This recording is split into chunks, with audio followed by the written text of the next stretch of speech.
আসসালামু আলাইকুম। আশা করছি আপনারা সকলে ভালো আছেন। তো আজকের ভিডিওতে আমি আপনাদেরকে দেখাবো কিভাবে ল্যাপটপ বা পিসি দিয়ে আপনি ফেসবুক অ্যাকাউন্টে টু স্টেপ ভেরিফিকেশন সিস্টেমটি অন করবেন। তো সেজন্য চলে যাবেন ক্রোম ব্রাউজারে। ক্রোম ব্রাউজারে আসার পরে এখানটায় ফেসবুকে ঢুকে নেবেন। আপনি যে কোনো ব্রাউজারে ঢুকতে পারেন, কোনো অসুবিধা নেই। ফেসবুকে ঢোকার পরে ডান দিকে উপরের সাইডে আপনার প্রোফাইল আইকন দেখতে পারবেন। এইখানটায় ক্লিক করে এখানে দেখতে পারবেন সিটিংস অ্যান্ড প্রাইভেসি, এটাতে একটা ক্লিক করবেন। এখানে দেখতে পারবেন সিটিংস রয়েছে, এই সিটিংসে ক্লিক করবেন। তারপরে এখানে মেটা অ্যাকাউন্ট সেন্টারে একটা ক্লিক করে দিবেন। তারপরে এখানে দেখতে পারবেন পাসওয়ার্ড অ্যান্ড সিকিউরিটি, এই লেখাটিতে একটা ক্লিক করে দিবেন। তারপরে এখানে দেখতে পারবেন টু ফ্যাক্টর অথেন্টিকেশন, এটা একটা ক্লিক করে দিবেন।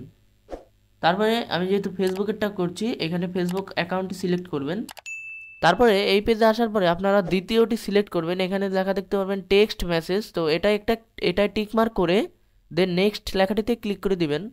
এখানে আমার পুরোই একটা ফোন নাম্বার অ্যাড করা ছিল, আপনি যেহেতু নতুনটি অ্যাড করবেন এখানে আপনার অপশন আসবে অ্যাড ফোন নাম্বার, এই অপশনটিতে একটা ক্লিক করে দেন নেক্সট লেখাটিতে ক্লিক করে দিবেন। তারপরে এখানে আপনি আপনার একটি ফোন নাম্বার দিয়ে দিবেন। উপরের সাইডে এই চেঞ্জ লেখাটিতে ক্লিক করে আপনারা কান্ট্রি কোড পাল্টাতে পারবেন। এরপরে নেক্সট লেখাটিতে ক্লিক করে দিবেন।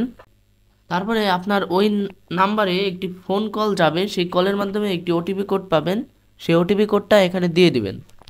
এসএমএস বা ফোন কলের মাধ্যমে প্রাপ্ত কোডটি এখানে লিখে নেক্সট লেখাটিতে ক্লিক করে দিবেন। তারপরে দেখতে পাচ্ছেন আমাদের টু ফ্যাক্টর অথেন্টিকেশন সিস্টেমটি অন হয়ে গেল। ভিডিওটি ভালো লাগলে ভিডিওটিতে একটি লাইক করে দিবেন, বন্ধুদের সাথে শেয়ার করতে ভুলবেন না। আর চ্যানেলে নতুন হয়ে থাকলে অবশ্যই চ্যানেলটি সাবস্ক্রাইব করবেন। দেখা হচ্ছে পরবর্তী ভিডিওতে। ততক্ষণ পর্যন্ত সকলে ভালো থাকবেন, সুস্থ থাকবেন। আল্লাহ হাফেজ।